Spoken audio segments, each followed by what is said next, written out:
প্রিয় দর্শক, প্রীতি নিন, শুভেচ্ছা নিন। আজকের মুখোমুখি অনুষ্ঠানে আপনাদের সামনে উপস্থিত হয়েছি। আ আমাদের আজকের আলাপের বিষয় মূলত যে ভূ-রাজনীতির খেলায় বাংলাদেশের মুক্তি কোন পথে? আর আমাদের সঙ্গে যুক্ত হয়েছেন ভারত থেকে বাংলাদেশের সাবেক প্রধানমন্ত্রী শেখ হাসিনাকে ফেরানো নিয়ে আলোচনা বেশ জমে উঠেছে। উঠে আসছে নিত্য নতুন প্রস্তাব। এ নিয়ে গণমাধ্যমে বড় বড় শিরোনামে রিপোর্ট প্রকাশিত হচ্ছে। কেউ কেউ বিকল্প একাধিক প্রস্তাবও দিচ্ছেন। এরই মধ্যে সরকার একটি ভাঙা টেপ রেকর্ডার হিসেবে ইন্টারপোলের মাধ্যমে রেড নোটিশ জারির গল্প শোনাচ্ছেন, যেটি সম্ভব নয় বলে গত নভেম্বরে আমরা জানিয়েছিলাম। বলা হচ্ছে প্রত্যর্পণ চুক্তি অনুযায়ী ভারতের কাছে ফেরত চেয়ে চিঠি দেবে বাংলাদেশ। আমাদের বিশ্লেষণ হলো মৃত্যুদণ্ড দেয় সেটিও এখন ভারতীয় আইনে আর সম্ভব নয়। তবে গত দুদিন আগে চিঠি দেওয়ার কথা বেশ জোরে সোরে শোনা গেলেও বাংলাদেশের গণমাধ্যমগুলোর সবশেষ খবর হলো এ নিয়ে আপাতত মুখে কুলুপ এঁটেছে পররাষ্ট্র মন্ত্রণালয়। এর মধ্যে আইন উপদেষ্টা 20 নভেম্বর নতুন একটি উপায়ের কথা বলেছেন। সেটি হলো সাজাপ্রাপ্ত শেখ হাসিনাকে বাংলাদেশে ফেরানোর জন্য আন্তর্জাতিক অপরাধ আদালতের কোনো রকম অ্যাপ্রোচ করা যায় কিনা সেটা বিচার বিবেচনা করার জন্য অচিরেই সিদ্ধান্ত নেবে তার সরকার। দর্শক, আইন উপদেষ্টার এই কথা থেকে স্পষ্ট বোঝা যাচ্ছে আন্তর্জাতিক আদালতের এখতিয়ার ও বিচার প্রক্রিয়া এবং সীমাবদ্ধতা নিয়ে তার কোনো ধারণা নেই, যেমনটি এর আগে ছিল না ইন্টারপোল নিয়েও। আমাদের বিশ্লেষণ হলো আইসিসির কাছে আবেদন করলে উল্টো বাংলাদেশের আদালতের বিচার প্রক্রিয়ার স্বচ্ছতা ও নিরপেক্ষতা নিয়ে বিরাট প্রশ্ন উঠবে, যে নালিশটি এরই মধ্যে আওয়ামী লীগ জাতিসংঘের কাছে করে রেখেছে। তার চেয়েও বড় কথা হলো আইসিসির কোনো ক্ষমতাই নেই ভারত থেকে শেখ হাসিনাকে বাংলাদেশে ফেরত আনার। কারণ আইসিসি কাউকে হেগের পথে নিয়ে যেতে পারে, ঢাকার পথে পাঠাতে পারে না। তাহলে আইনের শিক্ষক হয়েও কেন আসিফ নজরুল কিছুদিন পর পর এমন অসম্ভব আইনি পথ দেখান? বিস্তারিত জানতে চলুন যাওয়া যাক বিশ্লেষণে।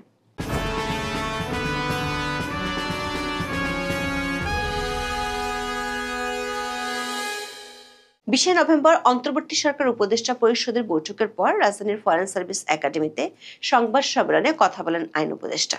সেখানে তিনি ভারতে থাকা বাংলাদেশের সাবেক প্রধানমন্ত্রী শেখ হাসিনাকে ফেরত আনার জন্য নতুন একটি পথের সম্ভাবনার কথা তুলে ধরেন। তিনি জানান, আন্তর্জাতিক অপরাধ আদালত বা আইসিসির মাধ্যমে শেখ হাসিনাকে ফেরত আনা যায় কিনা সেটি খতিয়ে দেখবে। আইন উপদেষ্টার এমন বক্তব্যে একটি প্রশ্ন উঠে আসে, সেটি হলো আন্তর্জাতিক অপরাধ আদালত বা আইসিসি কি এমন এক বৈশ্বিক পুলিশি সংস্থা যারা চাইলেই যে কোনো দেশ থেকে অপরাধীকে ধরে এনে বিচার করতে পারে বা নিজ দেশে ফেরত পাঠাতে পারে?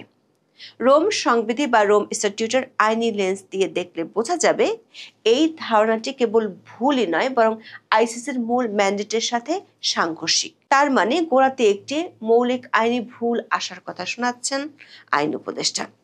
আন্তর্জাতিক আইনে সমর্পণ বা সারেন্ডার এবং প্রত্যর্পণ বা এক্সট্রাডিশন দুটি সম্পূর্ণ ভিন্ন ধারণা, যা রোম সংবিধির 102 অনুচ্ছেদে স্পষ্ট করা হয়েছে। সারেন্ডার হলো এমন একটি প্রক্রিয়া যার মাধ্যমে কোনো রাষ্ট্র একজন ব্যক্তিকে আন্তর্জাতিক অপরাধ আদালত বা আইসিসির কাছে হস্তান্তর করে, অর্থাৎ অভিযুক্তের গন্তব্য হলো নেদারল্যান্ডসের হেগ। অন্যদিকে প্রত্যর্পণ বা এক্সট্রাডিশন হলো দুটি সার্বভৌম রাষ্ট্রের মধ্যে দ্বিপাক্ষিক বা বহুপাক্ষিক চুক্তির ভিত্তিতে এক রাষ্ট্র থেকে অন্য রাষ্ট্রে অপরাধী হস্তান্তরের প্রক্রিয়া। এখানে আইসিসির কোনো প্রত্যক্ষ ভূমিকা নেই। রোম সংবিধির 89 অনুচ্ছেদ অনুযায়ী আইসিসি কোনো ব্যক্তির গ্রেপ্তার বা সমর্পণের জন্য রাষ্ট্রগুলোর কাছে অনুরোধ জানাতে পারে, কিন্তু এই অনুরোধের উদ্দেশ্য হলো সেই ব্যক্তিকে আইসিসির নিজস্ব ডিটেনশন সেন্টারে নিয়ে আসা এবং আইসিসির বিচারকদের সামনে বিচার করা। রোম সংবিধির কোথাও এমন কোনো বিধান নেই যা আইসিসিকে ক্ষমতা দেয় কোনো ব্যক্তিকে এক দেশ থেকে অন্য দেশে পাঠানোর নির্দেশ দেওয়ার। তার মানে বাংলাদেশ সরকার যদি আইসিসির কাছে এমন কোনো আবেদন করে যে শেখ হাসিনাকে ভারত থেকে বাংলাদেশে ফেরত পাঠানোর ব্যবস্থা করুন, তবে তা আইসিসির এখতিয়ার বহির্ভূত বলে গণ্য হবে। দর্শক, বিষয়টিকে আইনের ভাষায় বলা হয় আলটাভায়ার্স। আইন উপদেষ্টাকে জানতে হবে আইসিসি কোনো পোস্ট অফিস বা মধ্যস্থতাকারী সংস্থা নয় যা এক দেশের আসামিকে অন্য দেশে পার্সেল করবে। আইসিসি গ্রেপ্তারি পরোয়ানা জারি হলে তার গন্তব্য হবে একমাত্র আইসিসি নিজেই। দর্শক, আইন অনুযায়ী আইসিসি হলো একটি লাস্ট রিসোর্ট বা সবশেষ আশ্রয়স্থল। রোম সংবিধির প্রস্তাবনা এবং ১ ও ১৭ অনুচ্ছেদে পরিপূরকতা নীতি বা কমপ্লিমেন্টারিটির কথা বলা হয়েছে। এর অর্থ হলো আইসিসি তখনই হস্তক্ষেপ করবে যখন কোনো জাতীয় বিচার ব্যবস্থা তদন্ত বা বিচার করতে অনিচ্ছুক বা অক্ষম হয়। বাংলাদেশের বর্তমান প্রেক্ষাপটে অন্তর্বর্তী সরকার নিজস্ব ট্রাইব্যুনালে শেখ হাসিনার বিচার করছে এবং তাকে মৃত্যুদণ্ড দিয়েছে। অর্থাৎ বাংলাদেশ রাষ্ট্র বিচার করতে শুধু ইচ্ছুকই ছিল না, সক্ষমতা প্রমাণ করেছে। এই অবস্থায় আইসিসির হস্তক্ষেপ চাওয়ার আইনি ভিত্তি দুর্বল হয়ে পড়েছে। যদি বাংলাদেশ আইসিসির কাছে যায় তবে তাদের স্বীকার করে নিতে হবে যে জাতীয় পর্যায়ে এই বিচার সুষ্ঠুভাবে করা সম্ভব নয়, যা বাংলাদেশের আইসিটি আদালতের বিচার প্রক্রিয়া ও রায়কে প্রশ্নবিদ্ধ করবে। দর্শক, বর্তমান অবস্থায় আইসিসিতে গেলে কি হতে পারে তার সাথে আরেকটি খুবই গুরুত্বপূর্ণ প্রশ্ন জড়িয়ে আছে। সে প্রশ্নটি হলো, আইসিসি কি শেখ হাসিনার মৃত্যুদণ্ড কার্যকর করতে সহায়তা করবে? উত্তর হলো না। শুধু নাই নয়, একটি বড় না। রোম সংবিধি ৭৭ অনুচ্ছেদ অনুযায়ী আইসিসি সর্বোচ্চ যে শাস্তি প্রদান করতে পারে তা হলো ৩০ বছরের কারাদণ্ড অথবা অপরাধের তীব্রতা বিবেচনা করে যাবজ্জীবন কারাদণ্ড। আইসিসির আইনে মৃত্যুদণ্ডের কোনো স্থান নেই। এর পেছনের কারণ হলো আইসিসির অন্যতম প্রধান পৃষ্ঠপোষক ইউরোপীয় ইউনিয়ন এবং মানবাধিকার সংগঠনগুলোর মৃত্যুদণ্ড বিরোধী কঠোর অবস্থান। এখানেই তৈরি হয় এক বিশাল আইনি প্যারাডক্স বা কূটাভাস। যদি বাংলাদেশ সরকার শেখ হাসিনাকে ফেরানোর জন্য আইসিসির দ্বারস্থ হয় এবং তর্কের খাতিরে ধরে নিলাম আইসিসি শেখ হাসিনাকে গ্রেপ্তার করে নিজেদের হেফাজতে নিল, তাহলে শেখ হাসিনা কার্যত মৃত্যুদণ্ড থেকে বেঁচে যাবেন। যদি সেটি সম্ভব হয় তাহলে শেখ হাসিনা থাকবেন হেগের শীতাতপ নিয়ন্ত্রিত কারাগারে, ঢাকার কোনো ফাঁসি কাস্টে নয়। আন্তর্জাতিক আইনে এই পরিস্থিতিকে বলা হয় ফোরাম শপিং, যেখানে আসামিরা অনেক সময় মৃত্যুদণ্ড এড়াতে আন্তর্জাতিক আদালতের বিচার প্রার্থনা করে।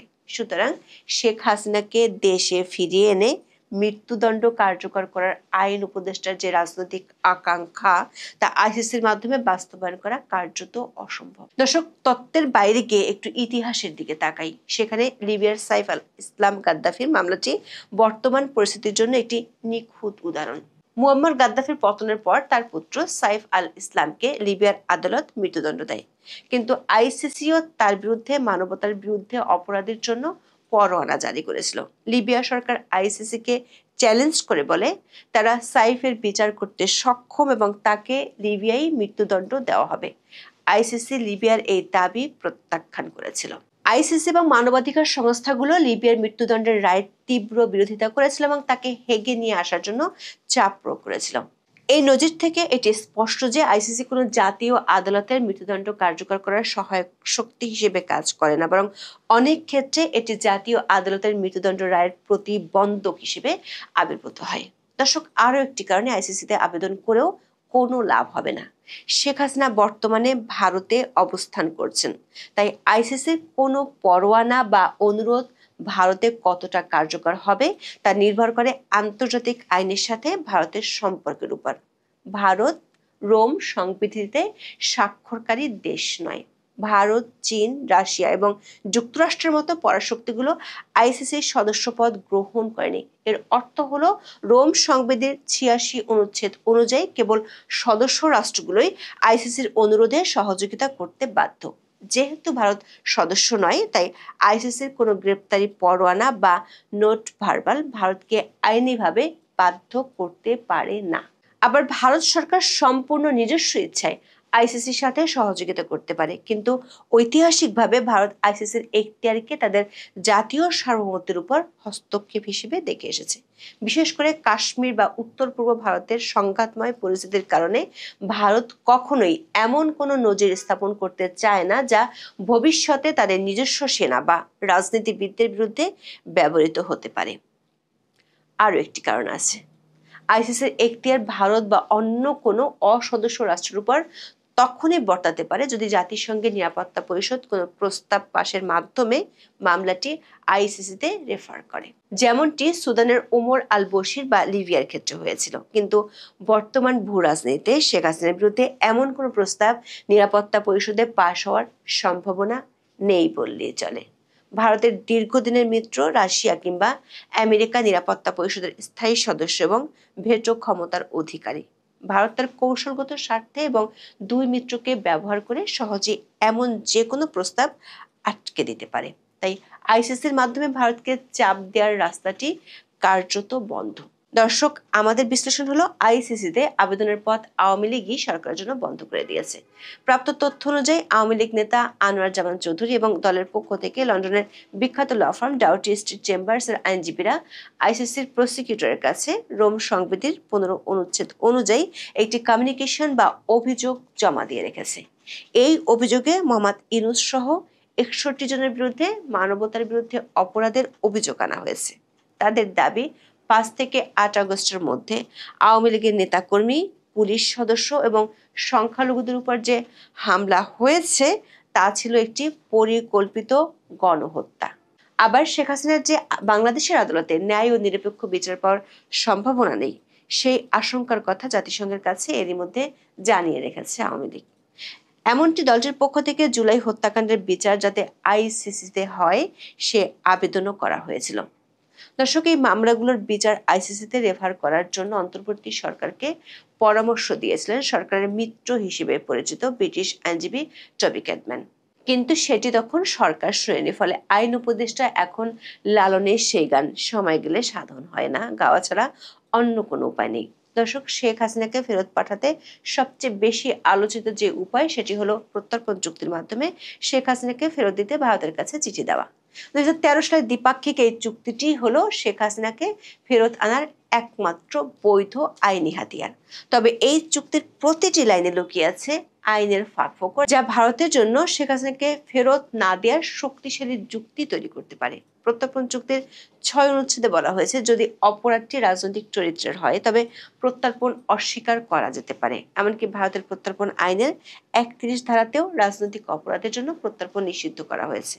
আবার বাংলাদেশ ভারত চুক্তির 8 নম্বর অনুচ্ছেদে একটি অত্যন্ত শক্তিশালী ভেটো ক্ষমতা দেওয়া হয়েছে। এতে বলা হয়েছে, যদি অনুরোধকারী রাষ্ট্র অভিযোগটি সরল বিশ্বাসে বা ন্যায় বিচারের স্বার্থে না করে থাকে, অথবা যদি প্রত্যর্পণটি অন্যায্য বা নিপীড়নমূলকভাবে মনে হয়, তবে প্রত্যর্পণ প্রত্যাখ্যান করা যেতে পারে। দর্শক, আরও একটি আইনি বাধার কারণে ভারত শেখ হাসিনাকে ফেরত দিবে না। সবচেয়ে বড় এই আইনি বাধাটি লুকিয়ে আছে মৃত্যুদণ্ডের প্রশ্নে। 1962 সালের ভারতীয় প্রত্যর্পণ আইনের 34-এর সি ধারাটি এখানে কাজ করবে। ভারতীয় আইনের এই ধারায় বলা হয়েছে, যদি কোনো পলাতক আসামি এমন কোনো অপরাধ করে যা ভারতে মৃত্যুদণ্ডযোগ্য, কিন্তু সেই আসামিকে এমন কোনো দেশে প্রত্যর্পণ করা হচ্ছে যেখানে মৃত্যুদণ্ড কার্যকর হওয়ার সম্ভাবনা আছে, এবং ভারতের আইনে যদি সেই ক্ষেত্রে মৃত্যুদণ্ড বাধ্যতামূলক না হয়, তবে প্রত্যর্পণ তখনই করা যাবে যদি সেই দেশ এই নিশ্চয়তা দেয় যে আসামিকে মৃত্যুদণ্ড দেয়া হবে না বা মৃত্যুদণ্ড দেওয়া হলেও তা কার্যকর করা হবে না। কানাডা ও ভারতের মধ্যে জাসির সিধু হত্যা মামলায় এই বিষয়টি অত্যন্ত স্পষ্টভাবে উঠে এসেছিল। কিন্তু বাংলাদেশের বর্তমান রাজনৈতিক বাস্তবতার বিপরীতে গিয়ে অন্তর্বর্তীকালীন সরকার কি এমন একটি বিশাল রাজনৈতিক ঝুঁকি নিয়ে মুচলেকা দিতে পারবে? তৃতীয় যে উপায়টি অন্তর্বর্তী সরকার বা প্রশাসনের পক্ষ থেকে ব্যাপকভাবে প্রচার করা হয় সেটি হলো, বাংলাদেশ পুলিশ শেখ হাসিনা সহ পলাতক আসামিদের বিরুদ্ধে ইন্টারপোল রেড নোটিশ জারির প্রক্রিয়া শুরু করেছে। দর্শক, শেখ হাসিনার বিরুদ্ধে ইন্টারপোল কেন রেড নোটিশ জারি করবে না, বিষয়টি এর আগে 2টি ভিডিওতে আমরা পরিষ্কার করেছিলাম। তারপরও আইন উপদেষ্টা, স্বরাষ্ট্র উপদেষ্টা, আইজিপি সহ সরকারের ঊর্ধ্বতনরা একই ভাঙা টেপ রেকর্ডার বারবার বাজিয়ে যান। দৈনিক যুগান্তর এক খবরে বলা হয়েছে, শেখ হাসিনাকে গ্রেপ্তারের জন্য রেড অ্যালার্ট নোটিশ চেয়ে ইন্টারপোলকে প্রথম চিঠি দেওয়া হয় গত বছরের নভেম্বরে। প্রায় 5 মাস আগে দেওয়া হয় আরেকটি চিঠি। ইন্টারপোলের কাছ থেকে এসব চিঠির কোনো সাড়া আসেনি বলে জানিয়েছেন আইজিপি। দর্শক, আমাদের বিশ্লেষণ আগের মতোই, সাড়া কখনোই আসবে না। কারণ হলো ইন্টারপোলের সংবিধান। ইন্টারপোলের সংবিধানের 3 অনুচ্ছেদ অনুযায়ী রাজনৈতিক, সামরিক, ধর্মীয় বা জাতিগত চরিত্রের কোনো বিষয় হস্তক্ষেপ করা ইন্টারপোলের জন্য নিষিদ্ধ। শেখ হাসিনা যে রাজনৈতিক ব্যক্তিত্ব সেটি দুনিয়ার সবাই জানে। বিগত আওয়ামী লীগ আমলে তারেক রহমানের বিরুদ্ধে রেড নোটিশ জারি করলেও পরে এই কারণে প্রত্যাহার করে নিয়েছিল।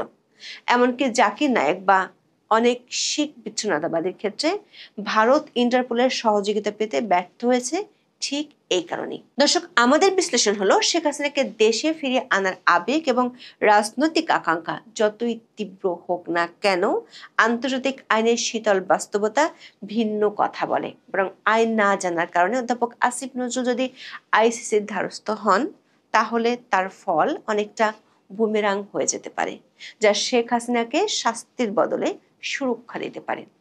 আসল লড়াইটি হেগে নয়, বরং ঢাকা ও নয়াদিল্লির কূটনৈতিক টেবিলে। ভারত বাংলাদেশ প্রত্যর্পণ চুক্তির জটিল ধারা এবং মৃত্যুদণ্ডের আইনি বাধাগুলো এখন শেখ হাসিনার প্রধান রক্ষা কবচ। যতক্ষণ না এই আইনি ও রাজনৈতিক জট খুলছে, ততক্ষণ শেখ হাসিনার দেশে ফেরার সম্ভাবনা কেবল খবরের কাগজের শিরোনাম আর টকশোর আলোচনার মধ্যেই সীমাবদ্ধ থাকার সম্ভাবনা প্রবল। এখন এ পর্যন্ত। সবাই ভালো থাকুন, সুস্থ থাকুন, নিরাপদে থাকুন। দেখা হবে আগামী পর্বে।